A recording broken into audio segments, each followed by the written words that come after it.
Okay. In the home of May Borowski, the main character of Night in the Woods, is a needlepoint embroidery that says, "Bless this mess." And it reminded me of my favorite song lyric. "I'm blessed to be home, but obsessed with my past," which is a lyric from Dirge by Arm's Length, a band I found like about a year ago and have been obsessed with. And I found them when I was going through a breakup, feeling very homesick, and living in a foreign country. So now I am back home after 2 years, a lot like the protagonist of Night in the Woods. And I am also back in my childhood bedroom, a lot like the protagonist of Night in the Woods, May.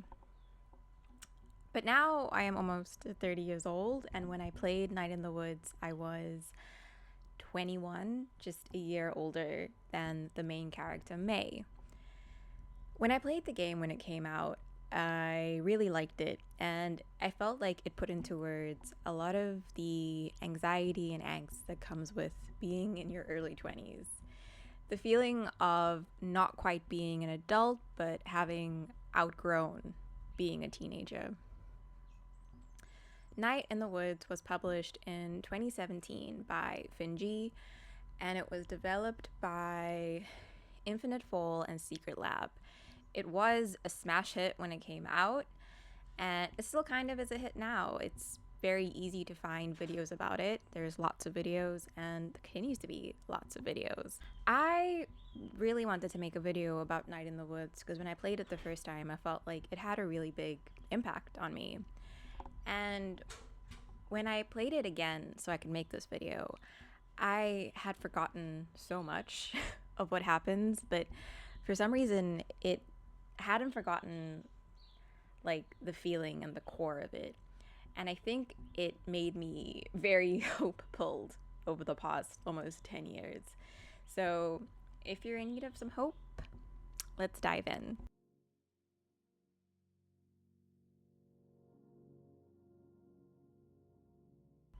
Night in the Wood follows 20-year-old May, who dropped out of college after 2 years to return to her small town of Possum Springs. Back in Possum Springs, she catches up with her friends Greg and Angus, as well as Bee, who was her childhood best friend but is now in a band with Greg and Angus, after their friend Casey left. Greg, Angus, and Bee all live and work in Possum Springs, trying to make do with their situations. In contrast, May is still kind of a kid. Bee says it best. In the 2 years that she's been gone, they've all had to adjust and grow into adult life. Well, May has been a kid at college, staying the same. I do think that Bee is being a bit unfair to May, but I don't disagree that May is stuck. Bee wanted to go to college, but because of her circumstances, she really couldn't. Her mom died, and Bee had to grow up very quickly, and she's still very understanding of May, even though May is kind of wasting this opportunity that Bee would do anything to have. So I think her resentment is valid. May is also going through something. You can call it whatever you want. It's like the game sort of blurs the line between May's mental illness and this deep cosmic horror, supernatural horror that exists in Possum Springs.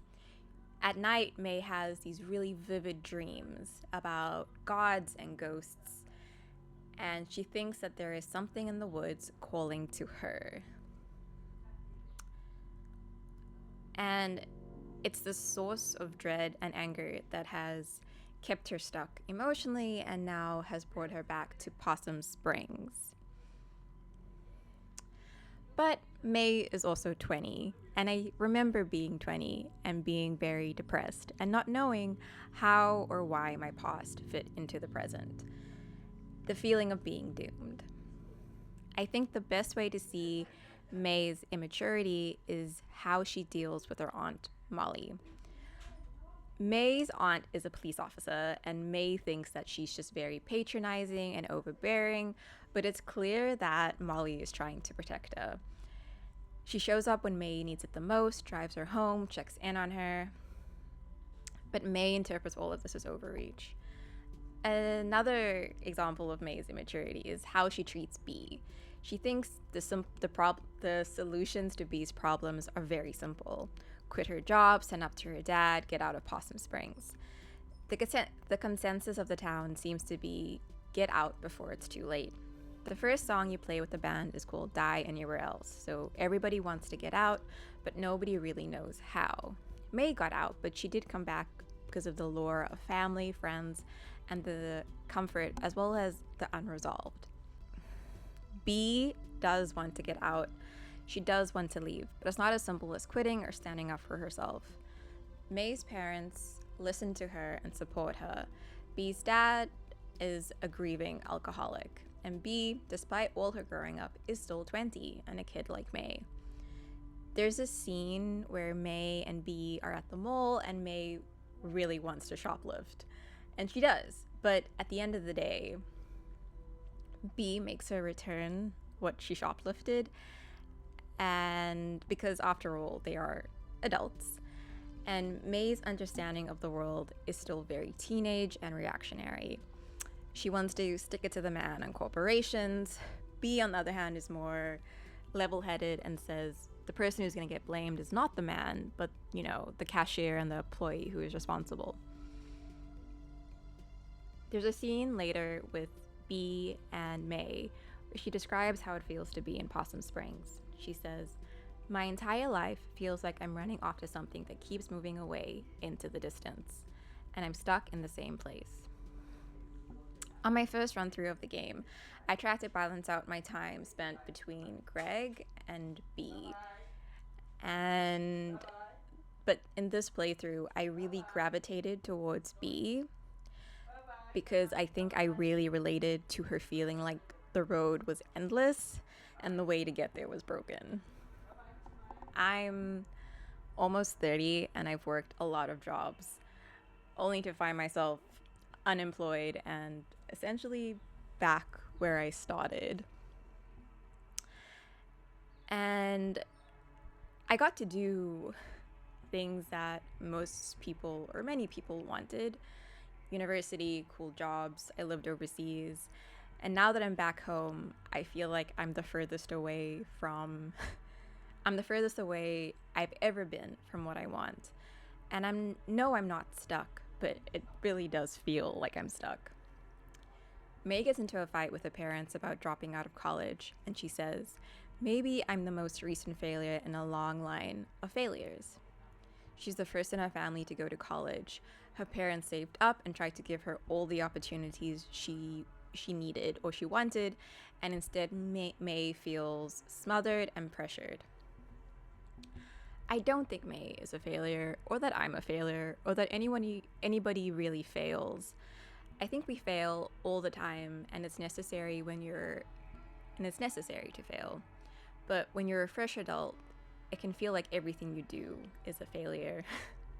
And if you don't achieve this by this age, if you don't have this milestone and you're seeing your friends and your peers do different and exciting things, it's really hard not to feel like you're failing something really important.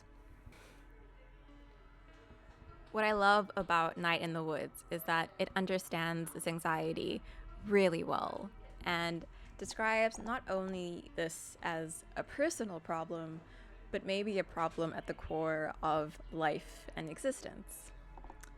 Possum Springs is meant to be set in the US Rust Belt. It made its wealth in mining and manufacturing, but as government policies changed and work was outsourced, the wealth left too. A lot of people lost their purpose and place. In the early game, May describes how the highway took away almost all the car traffic to Possum Springs, so nobody ever visits. Everyone has lost their purpose, and it's not just a thing for 20-year-olds. It's a fear at the core of us. In one of her dreams, May meets God. The god of Night in the Woods is indifferent and bored. They bluntly state, Your atoms are not caring if you are existing. God speaks in riddles of endings and beginnings. And nothing ever really was, and everything is already over.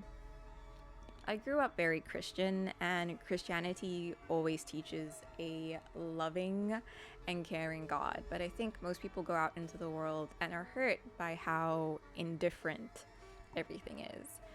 And the indifference can feel a lot like cruelty. It always makes me think of Albert Camus' The Stranger, where he describes the benign indifference of the universe. And I think that's what the God in Night in the Woods is like. Benign indifference to our suffering. But what this means is we have the freedom to do whatever we want with it. Whatever we want with that.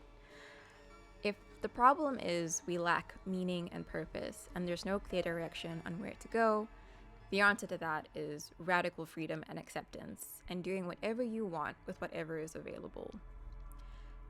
At the end, May encounters the weird, supernatural cosmic doom haunting Possum Springs, and she decides that the hurt is the point.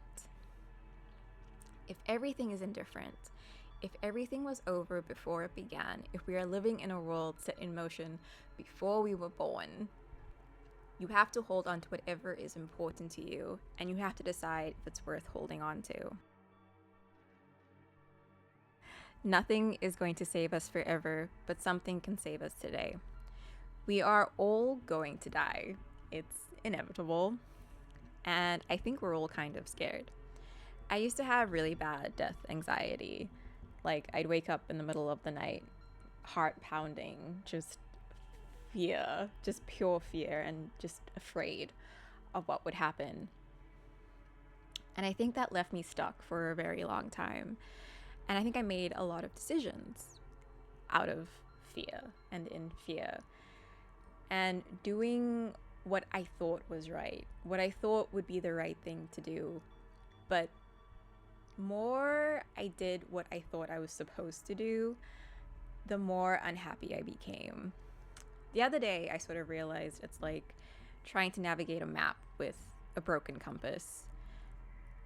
Like, being back, I'm really confronted with my shortcomings and my mistakes. And I think now it's kind of obvious that I was always going to end up going the wrong way, because I wasn't really following what I wanted. I was sort of following what I thought was right in the context of my own fear. So, how do you know you're making the right decision? I feel like Night in the Woods aggressively attacks you with this question. There's dialogue options, the choice between Greg and Bee, the freedom to do what you want in the game. Especially contrasted with the characters who don't have a choice. Bee, Greg, and Angus are all in situations they maybe wouldn't have chosen, but are trying to survive and make a living, holding on to each other in the meantime. And that's what Night in the Woods ultimately wants you to know. That you have to hold on to something, someone, anyone, and you have to do it with love. It's always going to hurt, it's always going to suck, and you can either be a miserable asshole about it, who tries to bargain with an indifferent God, or you can love the people you want to love and let them make it a little bit better to be alive. May's friends don't necessarily believe in ghosts and gods and whatever's happening to Possum Springs, but they believe May, and they want to help May.